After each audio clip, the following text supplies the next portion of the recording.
Dear IPMAT, I am Indore 26 aspirants. Now that 15 days are left in the exam, then what are the things that you can do so that you can, give your best shot in this paper and hopefully you get a short list from I am Indore. So I think to begin with, the first thing is we have to understand the cutoff because no exam can be cracked without knowing the nitty-gritty of that exam. So what I want you to emphasize on this particular slide. Now this gives you the cutoff for last 3 years in IPM I am Indore. Let's look at the first part, that is in 2023. So if you look at that part in 2023, let me help you to understand this table so that you will appreciate. So in 2023, quant, short answers, then MCQ, and then verbal ability. In short maths, there were 15 questions and each question had 4 marks. So you can say there were total 60 marks. Then in MCQ, there are 30 questions having 4 marks. And in verbal, there are total 45 questions into 4, that is 180 marks. So this value shows the number of marks, maximum marks that one can get in this paper. Now analyze the cutoff for all the category. I'm sure you know under which category you are appearing for this exam. So if you're from general category, let's look at the cutoff. In 2023, in short math, the cutoff was only 12 marks, which means if you could get 3 correct questions out of 15. Now mark my word, 3 out of 15. In next year, in 2024 and 2024, the paper became a little, relatively easier. So you have to attempt get 6 questions correct out of, since there is no negative marking in this section. But it doesn't mean that you should attempt each and every question. The first is your target should be to identify the 7-10 good questions. Maybe you have to attempt 8 to 10 questions in the most best possible manner.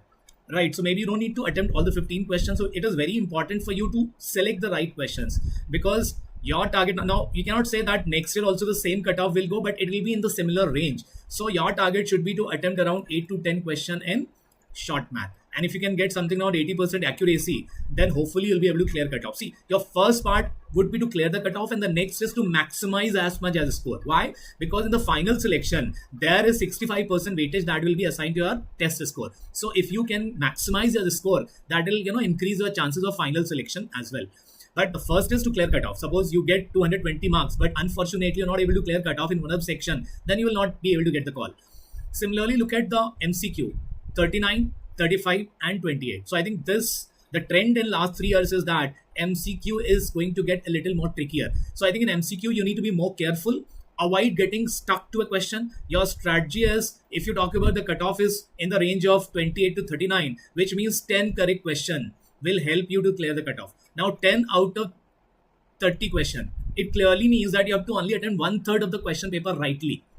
So it means you have to select the question very, very wisely. And more important than selection, you have to leave the question rightly. So I would suggest when you are into MCQs, you should learn the art of skipping the question as quickly as possible. For me, the thumb rule is that by the time 20 minutes gets over, I should be able to glance all the question, right? And I should have attempted at least 6 to 7 questions by the time. Then that will help you to maximize your score.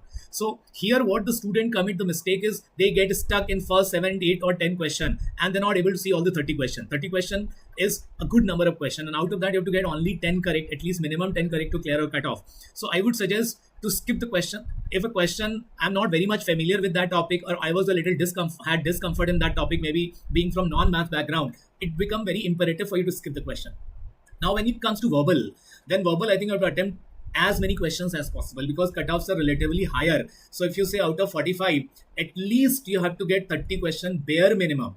That too, if you attempt 30, then all 30 must be correct. Then only you're in the range. So maybe at least you have to attempt around 40 plus questions. So now first thing is you need to set target for each and every section.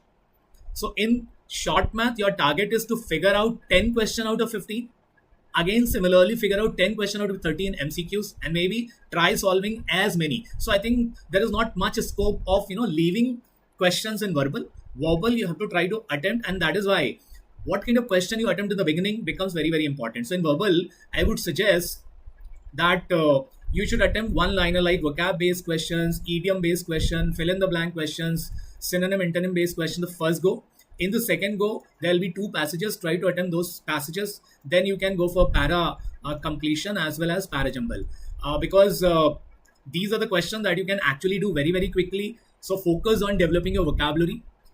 Then solve all the questions of RC, because RC is going to be very, very scoring, because the best part of RC is that all the answers of the questions are really there in the passage. It's just that you have to understand it nicely. So that is where you need to be very, very smartly attempt the paper.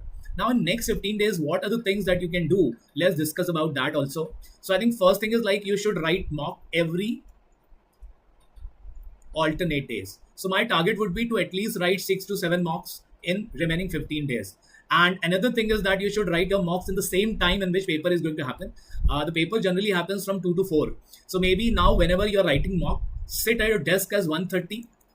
Just sit for next 30 minutes coolly and then start your mock from 2 to 4, because this is how you can biologically get the maximum efficiency from your body if your body is active.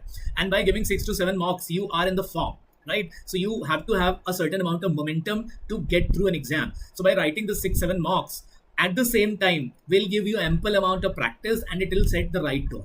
The second one is try to analyze the mocks. While doing analysis, focus on have you selected the right question. Right now, I would not advise you to read any new topic as such. Maybe focus on revising where you could see you did silly errors, or there was a calculation error, or you knew the concept but somehow you did not understand the question. Those are the topics that you need to revise. Do not get into any new topic. Do not practice for new topic in last 15 days. Try to consolidate what you have read. In verbal, I would suggest revise words. You can get through as many words as possible because these are the questions that will help you. So possibly solve at least 2 to 3 passages every day, because in RC you can score really well and that will help you to clear your cutoff. Then third thing is sleep nicely. At least 7 hours of sleep is, I have seen a lot of students, they study late in the night and possibly get up late. And I have seen a lot of IPM student right now, they study late till 3 p.m. or 4 a.m. in the morning itself. And then they become, a little bit drowsy in this particular time slot. So I would say you need to set your biological clock in line with when the exam happens. So sleep nicely in the night and become more productive in this particular time slot. That is my advice. Drink as much as water, since in northern part it is quite, heat is quite there. So avoid going out in the daytime. Don't eat outside food. Keep yourself into healthy mode, because if you are into healthy mode, then your performance will get automatically uplifted. So by doing all these things, I would suggest that focus on giving 100%, because nobody can predict what the result is going to happen. But if you can give your 100%, you can make the right strategy and you can get it with the right momentum. I'm sure you will ace this exam. So all the very best for this exam.